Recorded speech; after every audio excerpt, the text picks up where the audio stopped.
The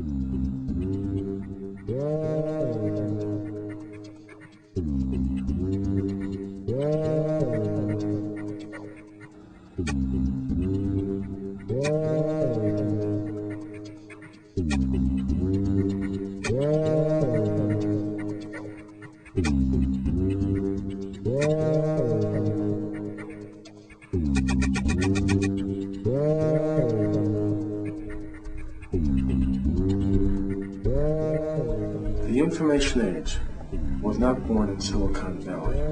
It was born in Berlin in 1933. When I say the information age, I specifically mean the individualization of statistics.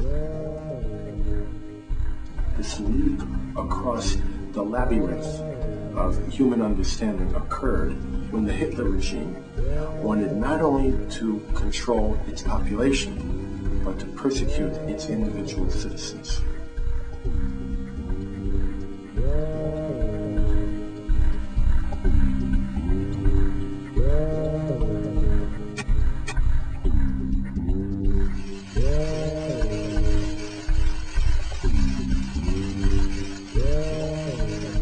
IBM knocked on their door. They said, "You have a problem, we have a solution." IBM is the solutions company. What I discovered was that there was no solution that the solutions company was unwilling to formulate for the Third Reich.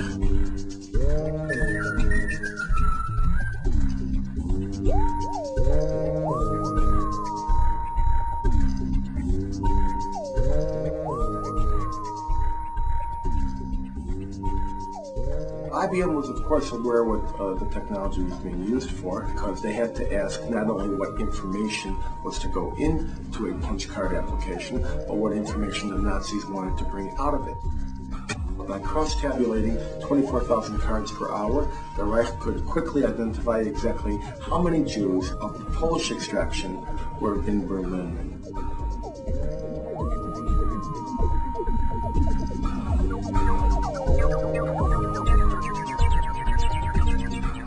All of the Nazi atrocities were vastly headlined in the newspapers of the day, and so Thomas Watson was aware that Adolf Hitler was persecuting the Jews, stealing their assets, and getting them ready for the worst forms of physical destruction, even extermination.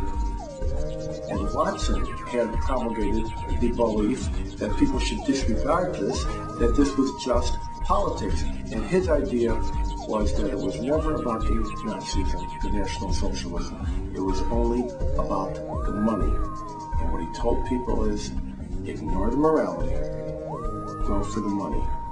It was the almighty dollar.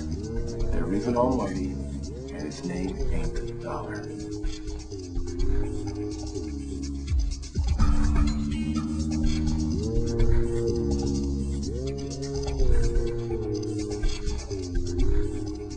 They controlled their Nazi-occupied subsidiaries through Switzerland, and everything ultimately funneled down to an office in New York. It was globalization before you knew the word existed. It was globalization before the word appeared in the English language.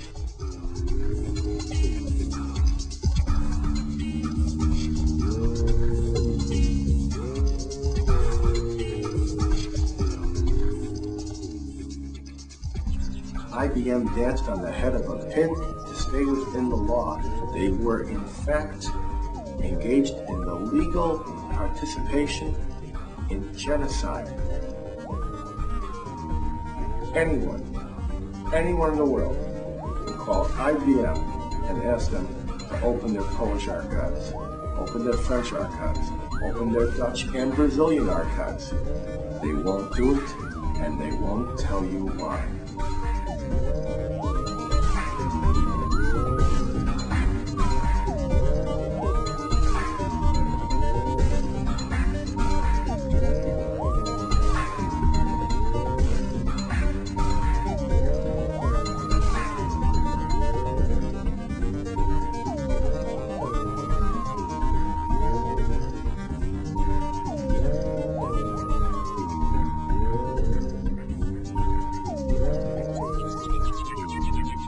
people discern atrocities, they see the redness of the blood.